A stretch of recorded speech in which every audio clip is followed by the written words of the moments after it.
அனைவருக்கும் வணக்கம். கன்னிராசிக்காரர்களுக்கு படைத்த பிரம்மன் எழுதிய தலைவிதி கன்னிராசியினருக்கு காதலும் திருமணமும் இவர்களுடைய வாழ்க்கை எப்படி என்று ஆராய்ந்து பார்க்கும்போது வித்யாகாரகரான புதனின் ஆதிக்கத்தில் ராஜயோகத்தில் பிறந்தவர்களாக பார்க்கப்படுகின்றவர்கள் கன்னிராசிக்காரர்கள். அப்படிப்பட்டவர்கள் இரட்டை மனப்பான்மை கொண்டவர்களாக இருந்தாலும் பெரும்பாலும் இவர்களிடம் சாஃப்டான மெதுவான அனைத்து விதமான பண்புகளும் சற்று கூடுதலாகவே வெளிப்படுகிறது என்று சொல்லிவிடலாம். ஏனென்றால் கன்னிராசிக்காரர்கள் பிறந்த ஆணாக இருந்தாலும் பெண்ணாக இருந்தாலும் தான் தேர்ந்தெடுக்கப்பட்ட அல்லது தன்னை தேர்ந்தெடுத்த காதலனோ அல்லது வாழ்க்கை துணையோ எப்படி இருந்தாலும் அவர்களை தன்வசப்படுத்திக் கொள்ளக்கூடிய அளவிற்கு சிந்தித்து செயலாற்றக்கூடிய ஆற்றல் பெற்றவர்களாக இருப்பவர்கள் நிச்சயமாக கன்னிராசிக்காரர்கள் தான். ஏனென்றால் வித்யாகாரகரின் ஆதிக்கம் இவர்களுக்கு இயற்கையாகவே இருக்கிறது. எனவே எப்பேற்பட்ட பிரச்சனைகளை சந்திக்க நேரிட்டாலும் கூட அவற்றை இன்முகத்துடன்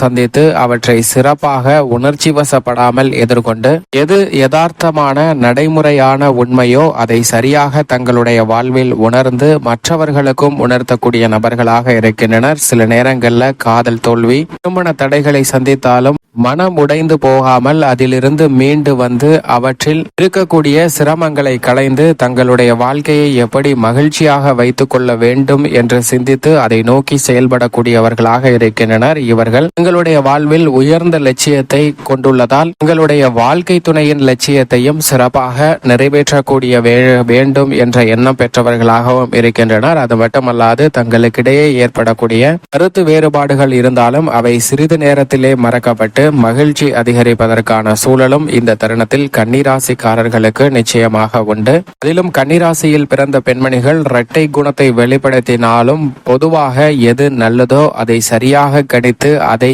அதிகமாக வெளிப்படுத்தக்கூடிய ஆற்றல் பெற்றவர்கள். சில நேரங்கள்ல மிக பெரிய பிரச்சனையாக இருக்கும், அதை எளிதாக கடந்து சென்று விடுவார்கள். ஆனால் சின்ன சிறிய விஷயமாக இருக்கும், அதை பெரிதாக்கி அதை ஏதோ ஒன்று வாழ்க்கையை பறிபோனது போன்ற சித்தரித்து பேசக்கூடிய ஆற்றல் பெற்றவர்களாகவும் இருக்கின்றனர். இது இவர்களுடைய பலவீனமாகவும் நிச்சயமாக பார்க்கப்படுகிறது.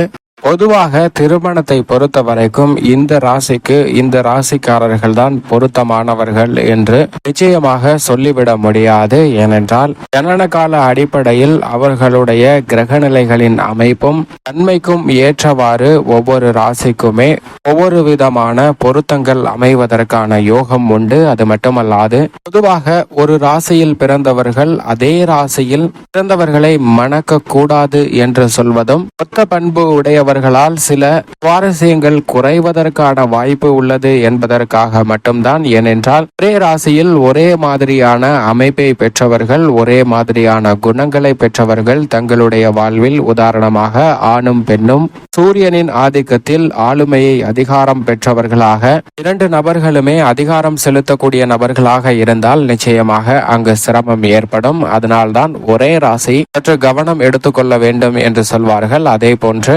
சுக்கிரனின் ஆதிக்கத்தில் பிறக்கும் போது விட்டு கொடுத்து செல்லுதல் என்பது சற்று கூடுதலாகவே இருக்கும். ஆணும் பெண்ணும் இருவருமே விட்டு கொடுத்து சென்று கொண்டிருந்தாலும் வாழ்வுல பெரிய அளவிற்கு சுவாரஸ்யம் இல்லாத ஒரு அமைப்பாக மாறிவிடும். எனவேதான் எதிரும் புதிருமாக இருக்கக்கூடிய சில விஷயங்கள் அங்கு தேவைப்படுகிறது. அதிலும் குறிப்பாக எந்த ராசியில் பிறந்தாலும் அவர்களுக்கு நிச்சயமாக காதலின் குணம் ஓங்கி இருக்கும். அதே போன்று ஓங்கி இல்லாமல் இருப்பதற்கான சாத்தியக்கூறுகளும் உண்டு. ஏனென்றால் ஜனன கால அடிப்படையில் கிரக அமைப்பின் காரணமாக தான் அவர்களுக்கு அதுபோன்ற சுவாபங்களும் மனநிலையும் ஏற்படுகிறது. ஆனால் அதிகமாக காதல் அன்பு செலுத்தக்கூடிய நபர்களாக நிச்சயமாக முதன்மையாக பார்க்கப்படுகிறவர்கள் சுக்கிரனின் ஆதிக்கத்தில் பிறந்தவர்களாக தான் இருப்பார்கள். அதற்கு பிறகு சந்திரனின் ஆதிக்கத்தில் பிறந்தவர்கள் மற்ற விட்டு கொடுத்து சென்றாலும் ஆழ்ந்த அன்பு கொண்டவர்களாக பார்க்கப்படுகின்றனர். அதற்கு பிறகு குருவின் ஆதிக்கத்தில் பிறந்தவர்கள் மிக இனிமையாக மற்றவர்களுக்கும் மனம் நோகாமல் அன்பு காட்டக்கூடிய நபர்களாக பார்க்கப்படுகின்றனர். இது மட்டுமல்லாது ஆளுமை திறன் அதிகமாக கொண்ட சூரியனின் ஆதிக்கத்தில் பிறந்தவர்கள் தங்களுடைய சுபாவத்தில் அனைத்திலும் ஆதிக்கம் செலுத்த வேண்டும் என்ற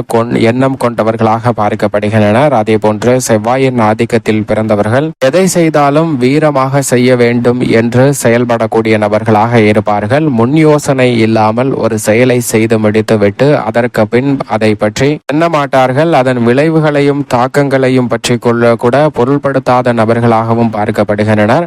வித்யாகாரகரான புதனின் ஆதிக்கத்தில் பிறந்தவர்கள் எதிர்காலத்தில் ஒரு செயலை செய்யும் முன் அந்த செயல் குறித்த விளைவுகளை ஆராய்ந்து செயல்படுவதால் இவர்கள் வாழ்வில் பெரும்பாலும் எதை செய்தாலும் பல முறை யோசித்து செய்யக்கூடிய நபர்களாக பார்க்கப்படுகின்றனர். சனியின் ஆதிக்கத்தில் பிறந்தவர்கள் மிக பெரிய அளவில் தொழில் வளம் பெற்றவர்களாகவும் வருமானம் பெற்றவர்களாகவும் இருப்பார்கள். அதே வேளையில் நடுநிலை தவறாத அளவில் அன்பு செலுத்தக்கூடிய நபர்களாகவும் பார்க்கப்படுகின்றனர். இது மட்டுமல்லாது கிரகநிலைகளுடைய தன்மைக்கு ஏற்றவாறு நட்பு மற்றும் பகை போன்ற உணர்ச்சிகள் இருப்பதால் சில ராசிக்காரர்களுக்கு சேரும் போது அற்புதமான யோகம் காதல் வாழ்விலும் திருமண வாழ்விலும் கிடைப்பதற்கான யோகம் உண்டு. உதாரணமாக கன்னிராசிக்காரர்களும் கும்பராசிக்காரர்களும் இணையும் போது நல்ல ஒரு வலுவான புரிதல் என்பது அங்கு அதிகமாக இருக்கும். மேசராசிக்காரர்களை பொறுத்த வரைக்கும் தனுசு ராசி மீன ராசிக்காரர்கள் இல்வாழ்வில் துணையாக வரும்போது மற்ற ராசிக்காரர்களை விட கூடுதல் சிறப்பாக வாழ்க்கை இனிமையாக அமைவதற்கான யோகம் உண்டு.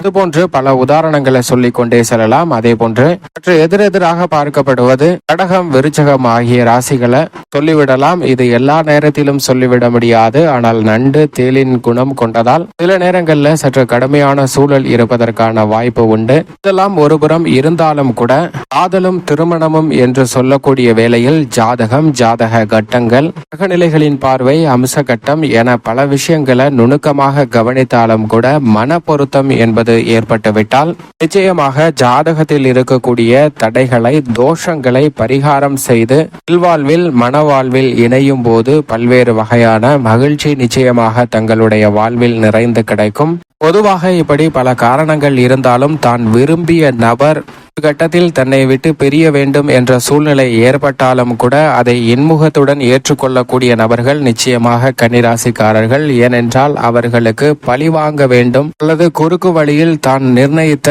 நினைத்த கணவனையோ அல்லது காதலனை அல்லது காதலியை அடைய வேண்டும் என்ற எண்ணத்துடன் குறுக்கு வழியில செயல்படாத நபர்களாக பார்க்கப்படுகின்றனர். நேர்வழியில் தனக்கு என்ன கிடைக்கும் என்று இருக்கிறதோ அது நிச்சயமாக கிடைக்கும் என்ற உயர்ந்த சிந்தனை கொண்டிருப்பதால் யதார்த்தமாக சந்திக்கக்கூடிய பல பிரச்சனைகளை பொதுவாக எளிதாகவே கடந்து சென்று விடுகின்றனர். அது மட்டுமல்லாது சர்ப்ரைஸாக பல்வேறு வகையான பரிசு பொருட்களை கொடுத்து மகிழ்ச்சியுற செய்யக்கூடிய வாய்ப்பும் இவர்களுக்கு மிகவும் அதீதமாக உண்டு. ஆனால் அதே சமயம் இவர்களுக்கு தடாலடியாக செயல்படுகிறவர்களை பிடிக்கும், வேகமாக செயல்படுகிறவர்களை கூட பிடிக்கும். ஆனால் அனைத்திலும் பொறுமையாக இருக்கக்கூடிய நபர்களை நிச்சயமாக பிடிக்காது. சில நேரங்களில் கோவப்பட்டே ஆக வேண்டும் என்ற இடத்தில் பொறுமையாக செயல்படக்கூடிய நபர்களை பிடிக்காது. எனவே பெரும்பாலும் கன்னிராசிக்காரர்களுக்கு கடகராசிக்காரர்கள் சற்று சிக்கல் நிறைந்தவர்களாக பார்க்கப்படுகின்றனர். இருந்தாலும் கூட தடாலடியாகவும் வீரமாகவும் செயல்படக்கூடியவர்களையும் வசீகரமாகவும் இனிமையாக பேசக்கூடியவர்களும் இவர்களுக்கு மிகவும் பிடித்த நபர்களாக பார்க்கப்படுகின்றனர். தங்களுடைய வாழ்க்கை துணையை தேர்ந்தெடுத்ததற்கு பிறகு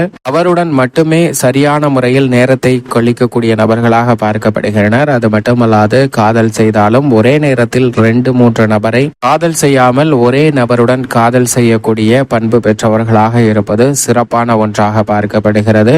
காதல் வாழ்க்கையிலும் திருமண வாழ்க்கையிலும் வெற்றி அடையக்கூடிய நபர்களுக்கு மிக பெரிய அளவில் மகிழ்ச்சியும் சந்தோஷமும் நிறைந்து கிடைக்கும். வாழ்வில் ஏழ்மை இருந்தாலும் அவற்றை எளிதாக கடந்து சென்று மகிழ்ச்சியும் முன்னேற்றமும் உச்சத்தின் வளர்ச்சியும் பெறக்கூடிய வகையில் இலக்கை நோக்கி பயணிக்கக்கூடிய ஆற்றல் பெற்றவர்கள் நிச்சயமாக கன்னிராசிக்காரர்கள். சில நேரங்களில் இவர்களுடைய இரட்டை பண்பே இவர்களுக்கு மிகப்பெரிய பலமாகவும் பார்க்கப்படுகிறது. ஏனென்றால் சில நேரங்களில் அசைக்க முடியாத திடகாத்திரமான பல முடிவுகளை எடுப்பதால் உங்களுடைய வாழ்வில் ஏற்படக்கூடிய பல பிரச்சனைகளுக்கு தீர்வு கிடைத்து நல்ல முன்னேற்றத்தை பெறுவதற்கான யோகமும் நிச்சயமாக கன்னிராசியில் பிறந்தவர்களுக்கு மிகவும் அதிகமாக உண்டு. மற்றவர்களுக்கு மரியாதை கொடுப்பதோடு மட்டுமல்லாது புத்திசாலித்தனமாகவும் சிறப்பாக செயல்படக்கூடிய நபர்கள் நிச்சயம் கன்னிராசிக்காரர்கள்.